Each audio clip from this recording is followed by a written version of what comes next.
I want you to exaggerate its function when you shoot a commercial for our company's products. Let me think about it. No, advertising should be realistic, pay attention to integrity, cannot exaggerate propaganda. For profit, you can exaggerate propaganda without caring about honesty.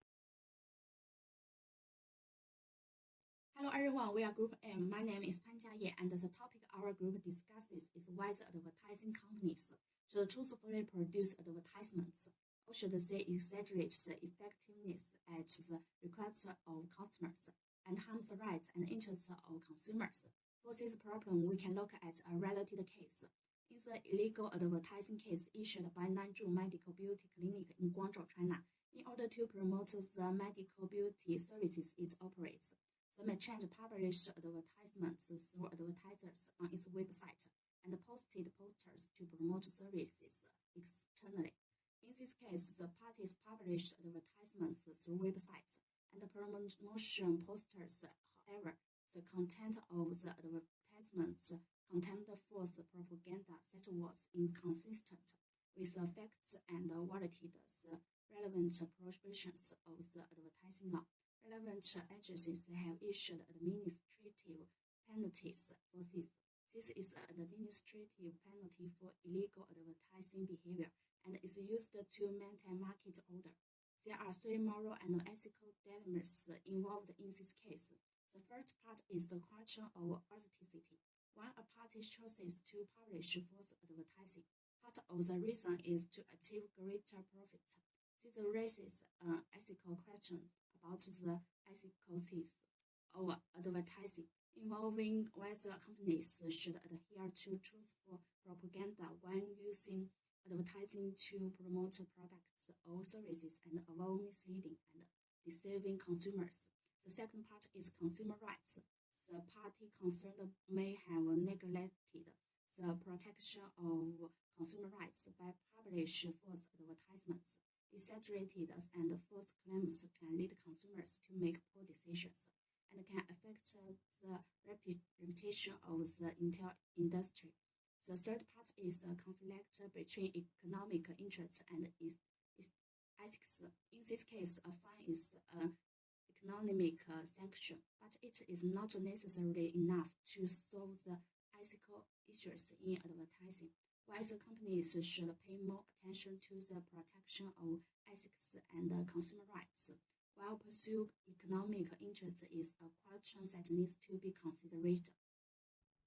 Hi, this is Rennan, and I will introduce part 2, how to resolve advertising dilemmas. So first, I will introduce 5 different ethical principles and frameworks. The first one is utilitarianism. It says that the right action is that which produces the greatest good for greatest number. And the second one is deontological ethics. It states that we are morally obligated to act in accordance with a certain set of principles and rules, regardless of the outcome. And the next one is virtue ethics. It begins with an account of virtuous character and then tends to define right action in terms of these virtues. So the first one is ethical egoism. It means a person ought to act so as to promote his or her own self-interest. And the last one is principlism. It is a moral framework that focuses on the application of ethical principles in making moral decisions. So these are the introduction for the different definitions of all these principles and frameworks. Then I will introduce their different applications to advertising dilemmas. So the first one, under utilitarianism, an advertising agency should create advertisements if it benefits the most people. So who are the most people? For example, the advertising agency itself or the company who wants to make the advertisements. But if the practice does more harm in the long-term future than short-term benefits, for example, it will lose the consumer's trust, then it will be objected. The second one, deontological, because it states that we are required to do things according to specific rules and principles, no matter what the outcome is. It is wrong, in principle, to exaggerate the advantages of a product. So no matter what the outcome is, we should be realistic, ethical, and honest when making the advertisements. Then the next one is virtue ethics. It emphasizes the virtues and the moral qualities of the person who doing the work, rather than the obligations or the consequences of the behavior. Therefore, a virtuous advertising producer should be upright and honest, and will not create advertisements that exaggerate the advantages of a product. Then the next one is ethical egoism. It is to maximize one's own interests. So if the advertising company and the client have reached some long-term benefit cooperation, maybe they will produce advertisements that exaggerate the advantages of the product. But actually, in personal idea, we don't suggest. And the last one is principalism. Principalism uses a set of core moral principles to guide ethical decisions making, including 4 experts. For example, their autonomy, beneficence, non-maleficence, and justice. And in the following part, I will introduce these 4 experts in detail.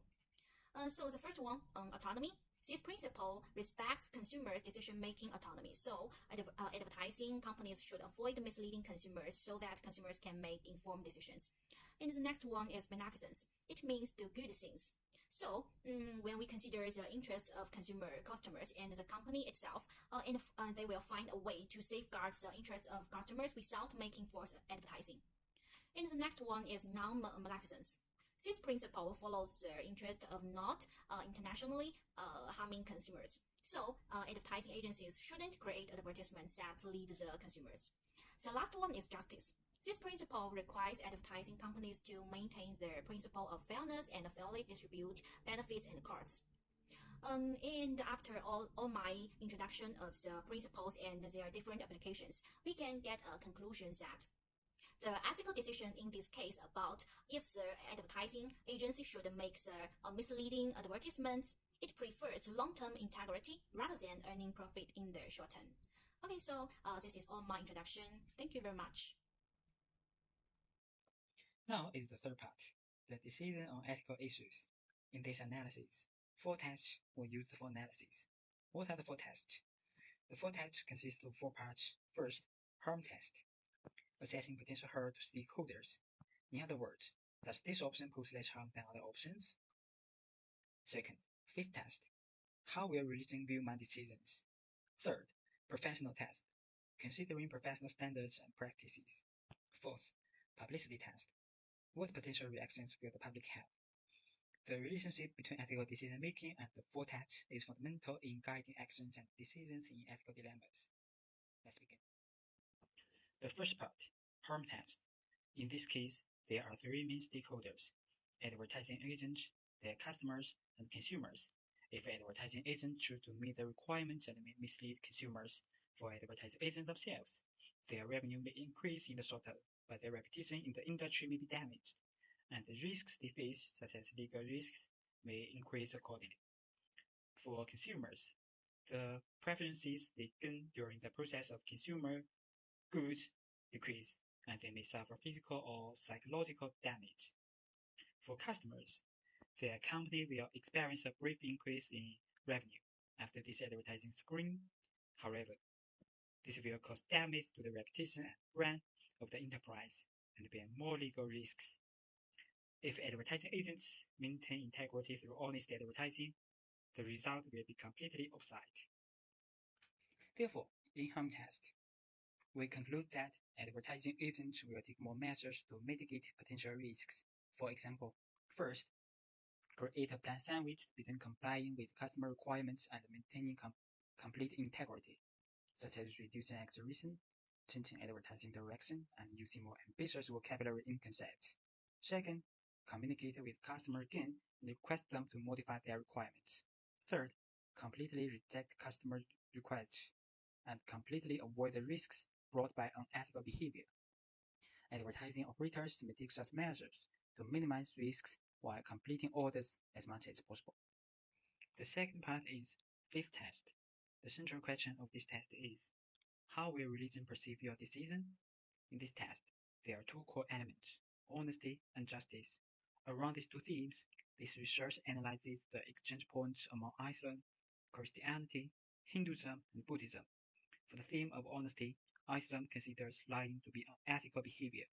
In the teaching of Christianity, Hinduism, and Buddhism, it is believed that maintaining honesty is necessary. Regarding the theme of justice, Islam, Christianity, and Hinduism all emphasize the necessity of justice. Buddhism has a complex view on justice, which is based on a comprehensive reduction of carrier relationships and ethical morality. That is to say, unjust behavior will result in unjust consequences. From another perspective, it expresses that people should uphold justice. The third part is professional test.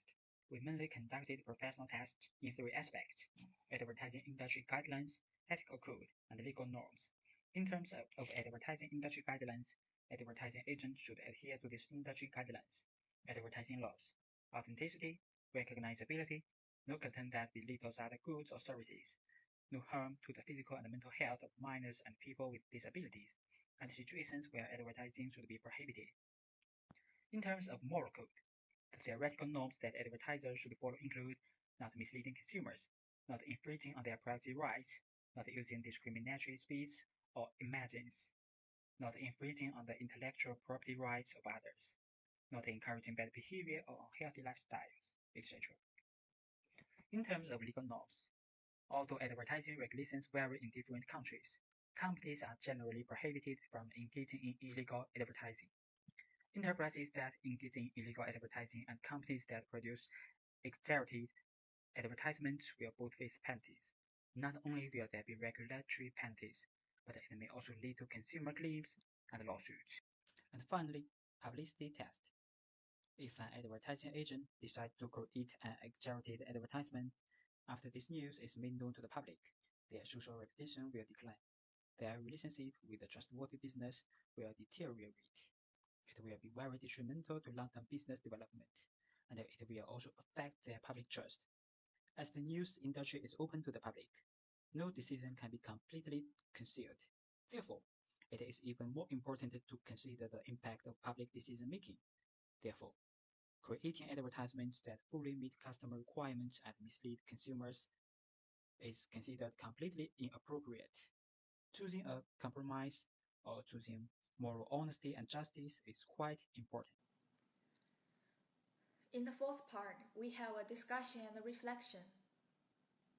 Here are three questions that we need to consider carefully. First is about market competition and ethics. This is probably what most companies need to focus on. How can companies and advertising agencies maintain ethical standards in fierce market competition? And the second thing we need to understand, can financial penalties solve the ethical problem in advertising industry? The last question is also central issue of our discussion. Should the priority be given to the client's request for exaggerated advertising, or should the moral standards of truthful advertising be upheld? The current market environment is highly competitive, whether it's in advertising industry or other sectors. So to maintain ethical standards in a fiercely competitive market, advertising companies should, while safeguarding their own interests, adhere to regulatory standards, ensure the truthfulness of advertisements, respect consumer intentions, organize ethical training within the company as much as possible, thereby maintaining fair competition, transparency, and responsibility.